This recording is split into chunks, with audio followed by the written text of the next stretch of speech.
সুখী দেশের তালিকায় ফিলিস্তিনেরও পেছনে পড়ে গেল বাংলাদেশ। এবার বিশ্ব রিপোর্টে বেরিয়ে আসলো ভয়ঙ্কর এক তথ্য। কিন্তু কেন বাংলাদেশে এত বেশি অশান্তি? দর্শক, বাংলাদেশকে নিয়ে এবার এমন একটি আন্তর্জাতিক প্রতিবেদন সামনে এসেছে যেটা প্রথম দেখায় বিশ্বাস করা কঠিন হতে পারে, কিন্তু এর ভেতরে লুকিয়ে আছে এমন একটি রূঢ় বাস্তবতা যা দেশের উন্নয়ন, অর্থনীতি এবং আমাদের ব্যক্তিগত জীবনের তথাকথিত সফলতার ধারণাকে প্রশ্নের মুখে ফেলে দিয়েছে। প্রশ্ন হলো, বাংলাদেশের মানুষ কি সত্যি এতটা অসুখী? আর কেন এমন একটি দেশে আমাদের বসবাস করতে হচ্ছে যেখানে মানসিক প্রশান্তি খোঁজা একটি যুদ্ধবিধ্বস্ত দেশের চেয়েও কঠিন হয়ে উঠেছে? দর্শক, ঘটনার সবচেয়ে গুরুত্বপূর্ণ দিকটি হলো ওয়ার্ল্ড হ্যাপিনেস রিপোর্ট বা বিশ্ব সুখ প্রতিবেদন 2026-এর যে ফলাফল প্রকাশিত হয়েছে তা বাংলাদেশের জন্য চরম অস্বস্তিকর। 147টি দেশের মধ্যে বাংলাদেশের অবস্থান 127তম। সবচেয়ে বড় চমক বা হতাশার জায়গাটি হল প্রতিদিন মৃত্যুর প্রহর গণা যুদ্ধবিধ্বস্ত ফিলিস্তিন 108তম এবং চরম অর্থনৈতিক ও রাজনৈতিক সংকটে থাকা পাকিস্তান 119তম হয়েছে, এবং দীর্ঘদিনের গৃহযুদ্ধে জর্জরিত সোমালিয়ার মতো দেশ আছে 122তম অবস্থানে, যারা বাংলাদেশের থেকে অনেক বেশি এগিয়ে। অর্থাৎ গাল্ফ ওয়ার্ল্ড পোলের এই আন্তর্জাতিক জরিপ আমাদের চোখে আঙ্গুল দিয়ে দেখিয়ে দিচ্ছে যে বাংলাদেশের সাধারণ মানুষ নিজেদের জীবন নিয়ে চরমভাবে অসন্তুষ্ট। শীর্ষ 20টি দেশের মধ্যে কোনো মুসলিম সংখ্যাগরিষ্ঠ দেশ এই তালিকায় নেই। শীর্ষ 100টি দেশের মধ্যে মাত্র 18টি মুসলিম দেশ জায়গা পেয়েছে। এই পরিসংখ্যান প্রমাণ করে যে রাষ্ট্র কাঠামো এবং সামাজিক নিরাপত্তার অভাব মানুষকে ভেতর থেকে কতটা বিপর্যস্ত করে তুলেছে। কিন্তু শুধু এই 127তম অবস্থান বা পিছিয়ে পড়ার পরিসংখ্যানটি জানলেই এই বিষয়টা পরিষ্কার হয় না।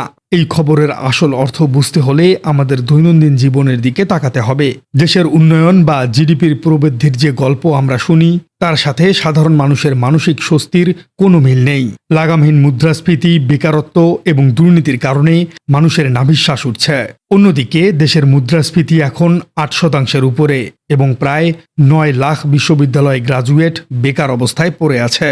অন্যদিকে একজন মানুষ যখন দিনরাত পরিশ্রম করেও পরিবারের মৌলিক চাহিদা মেটাতে পারেন না, তখন তার কাছে জীবনের সার্থকতা বলে কিছুই থাকে না। ডিজিটাল যুগে এই হতাশা আরও তীব্র হচ্ছে। সামাজিক যোগাযোগ মাধ্যমগুলোতে অন্যের সাজানো রঙিন জীবন দেখে সাধারণ মানুষ আরও বেশি বিষণ্ণতায় ভুগছেন। অর্থাৎ আমরা এমন এক সমাজে পরিণত হয়েছি যেখানে আর্থিক নিরাপত্তার পাশাপাশি মানসিক নিরাপত্তা পুরোপুরি ধ্বংস হয়ে গেছে। কিন্তু এই পিছিয়ে পড়ার শেকড় কেবল আজকের অর্থনৈতিক সংকটে নয়, বরং সুখ পরিমাপের বৈশ্বিক মাপকাঠিতে আমরা কোথায় দাঁড়িয়ে আছি তার মধ্যেই লুকিয়ে আছে। আন্তর্জাতিক পরিসরে মানুষের জীবনের সামগ্রিক মূল্যায়নের ভিত্তিতে এই ওয়ার্ল্ড হ্যাপিনেস রিপোর্ট তৈরি করা হয়। গাল্ফ ওয়ার্ল্ড পোলের জরিপে অংশগ্রহণকারীদের একটি কাল্পনিক সিঁড়ির কথা ভাবতে বলা হয়, যার 0 ধাপ হল জীবনের সবচেয়ে খারাপ অবস্থা এবং 10 নম্বর ধাপ হল সম্ভাব্য সেরা জীবন। গবেষকরা সুখ নির্ধারণের জন্য মূলত 6টি গুরুত্বপূর্ণ উপাদানের উপর জোর দিয়েছেন। প্রথমত, মাথাপিছু আয়, সামাজিক সহায়তা, সুস্থ জীবন প্রত্যাশা, নিজের জীবনের সিদ্ধান্ত নেবার স্বাধীনতা, উদারতা এবং দুর্নীতি থেকে মুক্তির ধারণা। বাংলাদেশের দিকে তাকালে দেখা যায় এই 6টি উপাদানের প্রায় প্রতিটিতেই আমরা পিছিয়ে আছি। বিশেষ করে দুর্নীতি থেকে মুক্তির ধারণা এবং সামাজিক সহায়তার ক্ষেত্রে বাংলাদেশের স্কোর চরমভাবে কমে গেছে। একটি রাষ্ট্রের যখন পদে পদে দুর্নীতি থাকে তখন সাধারণ মানুষের মনে এই ধারণা জন্মায় যে সততা ও পরিশ্রমের কোনো মূল্য নেই। এই দীর্ঘমেয়াদী বঞ্চনা বোধই মূলত একটি সমাজকে অসুখী করে তোলে। তবে এখানেই বিষয়টির সবচেয়ে গুরুত্বপূর্ণ অংশটি শুরু হয়। প্রথমে মনে হতে পারে এই অসুখী হবার পেছনে হয়তো ধর্মীয় বা সাংস্কৃতিক কোনো বাধা কাজ করেছে। যেহেতু শীর্ষ 20টি দেশের মধ্যে কোনো মুসলিম দেশ নেই, তাই অনেকেই এমন সরল সমীকরণ মেলাতে পারেন যে হয়তো মুসলিম হবার কারণেই বাংলাদেশ পিছিয়ে আছে। কিন্তু গবেষকরা বলছেন ভিন্ন এক কথা। সূচকে পিছিয়ে থাকার কারণ খুঁজতে গেলে ধর্মীয় পরিচয়ের চেয়ে রাষ্ট্র ও সমাজের বাস্তব পরিস্থিতিকে গুরুত্ব দিতে হয়। মানুষের জীবন কতটা নিরাপদ, রাষ্ট্রীয় প্রতিষ্ঠানগুলো কতটা কার্যকর এবং মানুষ নিজের ভবিষ্যৎ নিয়ে কতটা আশাবাদী, এসব প্রশ্নই এখানে আসল ভূমিকা পালন করেছে। অর্থাৎ সংকটটা আমাদের বিশ্বাসে বা ধর্মে নয়, বরং আমাদের সিস্টেম বা রাষ্ট্র কাঠামোর গভীরে প্রসিত। বাংলাদেশের সমাজের গভীরে তাকালে বিষয়টির আরেকটি গুরুত্বপূর্ণ দিক সামনে চলে আসে। হার্ভার্ড বিশ্ববিদ্যালয়ের 85 বছর ধরে চালানো এক দীর্ঘ গবেষণায় দেখা গেছে টাকা, খ্যাতি বা ক্ষমতা মানুষকে দীর্ঘমেয়াদে সুখী করে না। মানুষকে সবচেয়ে বেশি সুখী এবং সুস্থ রাখে তার সুন্দর ও গভীর সামাজিক সম্পর্কগুলো। বিশ্লেষকদের একাংশের মতে বাংলাদেশে এই সামাজিক সম্পর্কের কাঠামোটি ভেঙে পড়ছে। একদিকে যেমন অতি নগরায়ন এবং তীব্র প্রতিযোগিতার কারণে সাধারণ মানুষ বিচ্ছিন্ন হয়ে পড়ছে, অন্যদিকে মানুষের মধ্যে পারস্পরিক আস্থার চরম অভাব দেখা দিয়েছে। সরকারি এবং বেসরকারি প্রতিটি ক্ষেত্রে যে অসম প্রতিযোগিতা তা মানুষকে অসামাজিক করে তুলছে। আবার যদি সাধারণ মানুষের দৃষ্টিভঙ্গি থেকে দেখা যায়, দেশের ভেতরে এমন এক ব্যবস্থা কায়েম হয়েছে যেখানে শুধু ক্ষমতাবানরাই ভালো থাকতে পারে।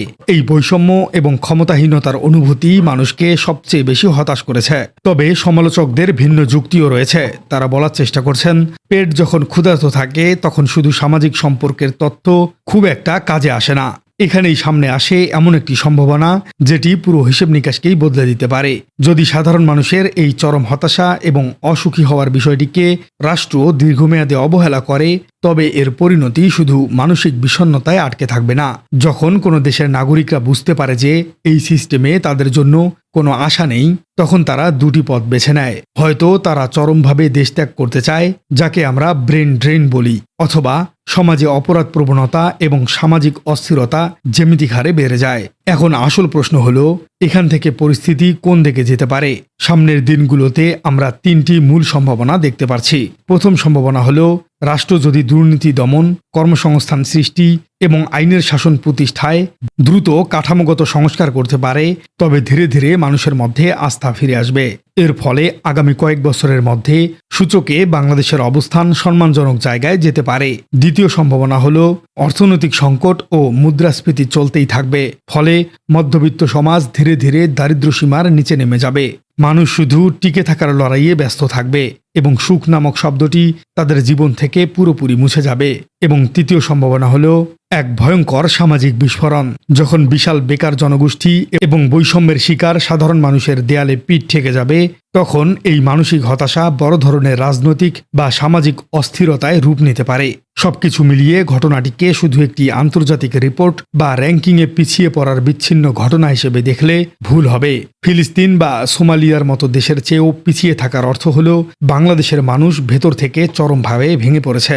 প্রিয় দর্শক, বিশ্ব সুখের রিপোর্টে বাংলাদেশের, সোমালিয়া কিংবা ফিলিস্তিনের মতো দেশেরও পিছনে থাকার এই বিষয়টিকে আপনি কিভাবে দেখছেন? কেন বাংলাদেশের মানুষ সুখী নয়? কমেন্টে জানিয়ে দিন আপনার মূল্যবান মতামত। আর আমাদের চ্যানেলে নতুন হয়ে থাকলে চ্যানেলটি সাবস্ক্রাইব করে বেল আইকনটি বাজিয়ে দিন। দেখা হচ্ছে পরবর্তী কোনো ভিডিওতে। চাঁদাবাজ চক্র যা আছে এগুলো, এত পরিমাণ মেসেজ, এত পরিমাণ কমপ্লেন, এত পরিমাণ ভিডিও, আমাকে কি বল জানেন? উনি হাওয়া নাম্বার ওয়ার্ডে আমি থাকি, কুষ্টিয়ার পৌরসভায়, ওই পাড়ার নাই। আরে আমি তাকে পৌঁছ বলবো না, আমি তার গুন্ডা বলবো। সে কিন্তু যে জিনিস এখন সবাই পোলাপান স্লোগান দিচ্ছে খাম্বা আছে বিদ্যুৎ নেই, কিন্তু এই স্লোগানগুলো ঠিক না। তারেক রহমানের কাছে প্রশ্ন করবেন, জবাবদিহিতা সুন্দরভাবে, কারণ আমারে বেয়াদব বলছে, পরে বাংলাদেশকে বেয়াদব বলা শুরু করবে। একবার চায়